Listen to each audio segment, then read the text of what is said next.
Welcome to the Midnight Hour channel. If you like spooky, mysterious, suspense, and horror story videos in a story format, then this channel is for you. This story is called Echoes of the Storm, the gas station night shift horror. It was a stormy night, much like this one when I found myself alone on the night shift at the old gas station just outside town. I wasn't scared right from the start. No, it started off like any other night, with me behind the counter, ready to serve whoever came my way. The fluorescent lights hummed overhead as I tidied up the shelves, each thunderous bang outside rattling the windows and sending shivers down my spine. The air was thick with the scent of wet asphalt and ozone, the promise of a storm hanging heavy in the air. The first customer to stroll in was a young woman, her steps hesitant as she approached the counter. She had that look about her, like she was carrying the weight of the world on her shoulders. We exchanged a few words, a smile here, a nod there, and off she went, leaving me to ponder the secret she took with her into the night. Next up was an elderly man, his steps slow and deliberate as he made his way inside. He had a twinkle in his eye, like he knew something the rest of us didn't. We chatted for a bit, about the weather, about life, about everything and nothing all at once. And when he left, there was a warmth in the air, like an old friend had come to visit and left behind a piece of themselves to keep me company. But it was the third customer who brought with him an air of mystery. As the storm raged outside, the door creaked open, and a figure stepped into the dimly lit gas station. The flickering fluorescent lights cast eerie shadows across his face, obscuring his features beneath the brim of his hat. He moved with an unsettling grace, his steps silent against the tiled floor. The air seemed to grow colder as he approached the counter, his presence sending a shiver down my spine. "Can I help you?" I managed to choke out, my voice barely above a whisper. He didn't respond immediately, instead studying me with a gaze that seemed to pierce through the darkness that surrounded us. When he finally spoke, his voice was like a whisper carried on the wind, cold and hollow. "I seek shelter from the storm," he said. There was something about him that set my teeth on edge, but I brushed it off as nerves, chalking it up to the late hour and the long shift ahead. "Can I help you?" I asked again, trying to keep my voice steady despite the nagging feeling in the pit of my stomach. He nodded, his eyes scanning the shelves before settling on a pack of cigarettes. But when he spoke, his voice sent a shiver down my spine. "The night is full of secrets," he said. "Be careful what you wish for the darkness has ears and the shadows have eyes." I rang up his purchase, my hands trembling as I handed him his change, eager for him to leave before his darkness consumed us both. As he turned to go, I glanced outside and froze. There, standing at the edge of the parking lot, were more figures, their forms shifting and contorting in the darkness. But before I could make sense of what I was seeing, they were gone, vanished into thin air like ghosts in the night. As he left, he turned and said, "But know this, mortal. The night holds secrets darker than you can imagine.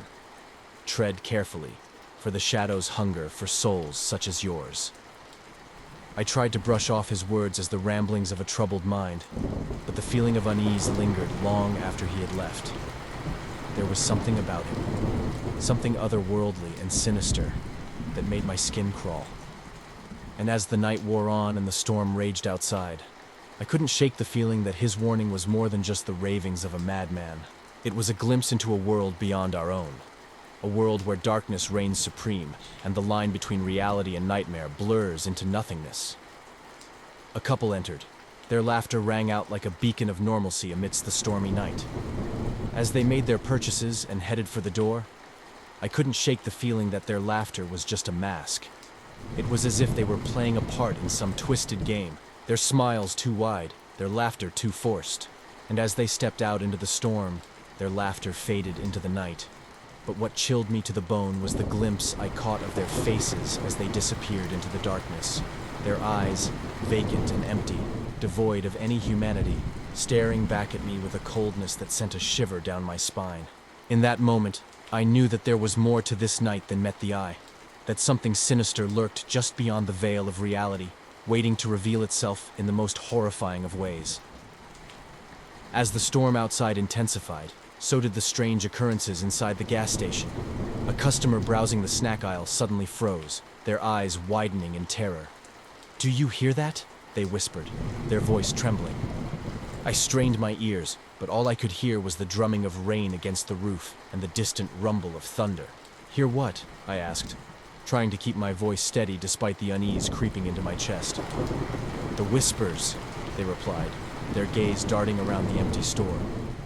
Voices coming from the shadows. My heart pounded in my chest as I cautiously approached the aisles, the flickering fluorescent lights casting eerie shadows that seemed to dance and twist with a life of their own.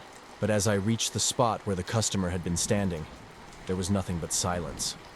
No whispers, no voices, just the low hum of the air conditioning. I shook my head, trying to shake off the feeling of dread that clung to me like a second skin.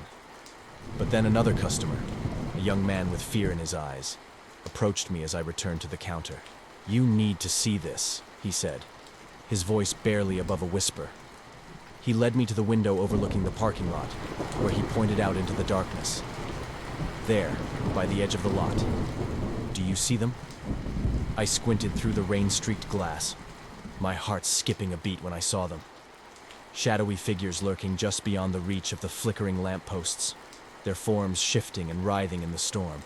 I blinked, half expecting them to vanish into thin air like before, but they remained, their eyes glowing with an unnatural light that sent a chill down my spine. "What are they?" I whispered, my voice barely audible over the howling wind. But the young man shook his head, his expression filled with a mixture of fear and disbelief. "I don't know," he replied, his voice barely a whisper. "But whatever they are, they're watching us." "They are vampires," a voice from the shadows said. "I've been hunting them for years." It was the old man I had served earlier. "Don't worry," he said. "It's nearly dawn, they won't attack any more tonight." With a shudder, I tore my gaze away from the window, the feeling of dread settling over me like a suffocating blanket. As dawn finally broke, and I emerged from the gas station, I caught a glimpse of the couple in the shadows. They too were vampires.